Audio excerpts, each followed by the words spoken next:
This is Puerto Vallarta.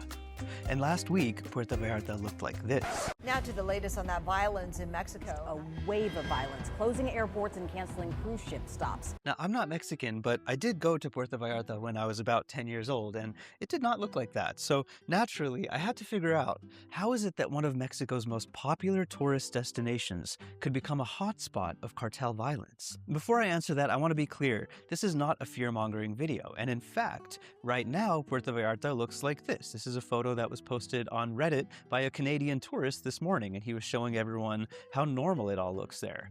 But that just makes things even more confusing, because if you start to understand what just happened in Puerto Vallarta, you start to understand how the cartel works. See, sketchy stuff doesn't always happen in sketchy places. So where do you transact your business? Enlighten me. Why not the mall? You know, wait at the Gap. Hey, it's time for the meet. Yeah, sometimes the best place for criminal activity is where you least expect it. In this episode, I'm going to tell you how cartels work. I'm going to tell you where they started and how a 1960s Hollywood scandal transformed the sleepy fishing town of Puerto Vallarta into an international hotspot overnight and then to a hub for the new cartels.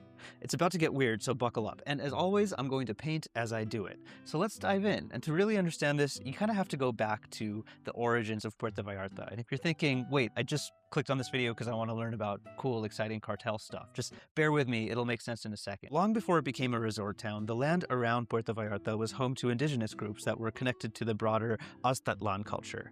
The Spanish showed up in the 1500s, and for the next couple hundred years, the region was subject to the classic colonial struggle of disease and forced labor. It was also plagued by pirates who would terrorize this Pacific coastline and raid and pillage the town of Puerto Vallarta. And Puerto Vallarta itself was always a frontier town because it was located really far off between the Sierra Madre mountain range and the Pacific Ocean. So it was never super connected. And keep that in mind because that geography is critical to why it became a cartel hotspot. In 1960, this distant and sleepy fishing village of Puerto Vallarta was plunged into the international spotlight when the Hollywood film Night of the Iguana was shot there.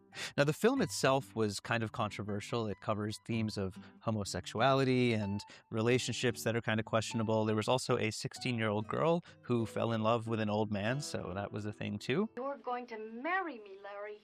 Oh, Lord, no. But it wasn't the movie that caused the controversy that got the eyes onto Puerto Vallarta. It was actually the sparks that flew between the movie stars.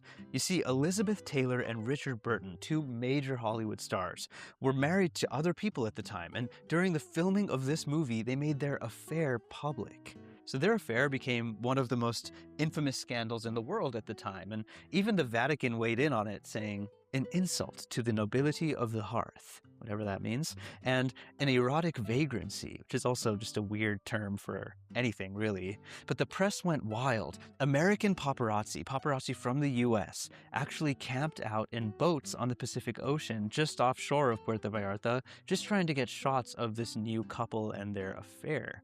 And those photos were printed in every newsstand, every newspaper, every rag across the United States, front page.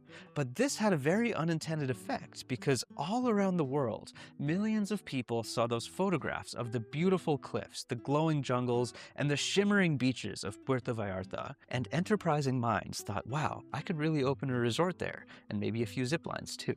I feel like you're just here for the zip line. What?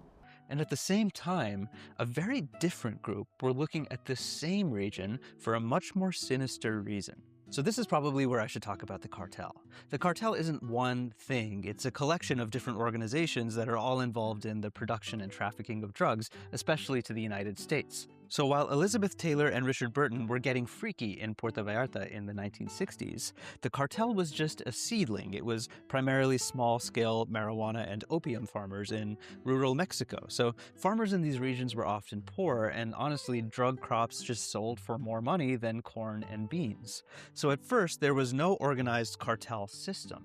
Instead, farmers sold their weed or poppy to middlemen who moved the product north and then passed the product to smugglers who snuck into into the US and sold it and then brought money back. So geography here was crucial because mountain paths were especially hard to police, and so you could follow them as a smuggler into the United States. And the Pacific Ocean was also useful because you could get drugs onto boats and then surpass the border that way. Computer, where did I say Puerto Vallarta was located? Really far off, between the Sierra Madre mountain range and the Pacific Oceans. Oh, wow. But what about the police, you may ask? Great question. See, local officials in the 1960s and 70s were kind of in on it. So police officers and the military and politicians, they would often take bribes or just look the other way in exchange for a cut of the sales or the profit that the drugs made. So this evolved into something called the plaza system, where a specific group controlled a specific territory or plaza, and in exchange, they paid off authorities in that territory. A key early figure in organizing Mexico's drug trade was a man named Miguel Angel Felix Gallardo, who was kind of like a founding father of Mexican drug smuggling. But it wasn't until the Colombians got involved that the cartels started to pop up. You see, the Colombians had been running cocaine smuggling operations into Florida throughout the 1970s.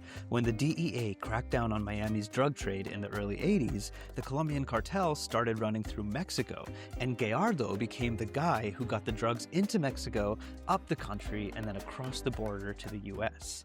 But in 1989, Gallardo was arrested, and the smuggling system he built was shattered. Out of that fragmentation emerged the cartels that would define the next era: the Sinaloa cartel, the Tijuana cartel, and the Juarez cartel. So each took control of key border crossings, and most notably, these were Mexican cartels, not Colombian. By the 1990s, Mexican trafficking groups were moving an estimated 60 to 70% of all of the cocaine in the United States, having basically taken over from the Colombians. For these Mexican cartels, controlling an area of the US border could mean access to a multi-billion-dollar pipeline. And with Gallardo in jail, there was no longer one single leader to get these different cartels to play nice. So not surprisingly, things started to get violent as these cartels jockeyed for more territory. In 2006, Mexico recorded 8,000 drug-related homicides just that year. So surely the Mexican government could just step in and take a hardline approach and crack down on all the drug trafficking, right?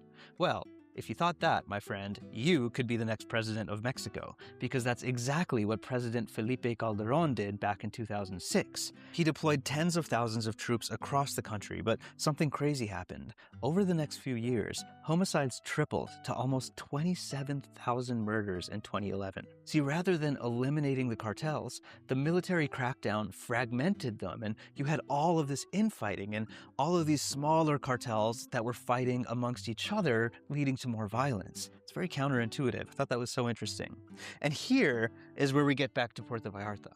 See, in 2015, one of these new smaller cartels rose above the infighting. It's called the Jalisco New Generation Cartel. It's based in the state of Jalisco, where Puerto Vallarta is located. Now, Puerto Vallarta is not the headquarters of this cartel. Believe it or not, they don't have headquarters, at least not that I could find on Google Maps.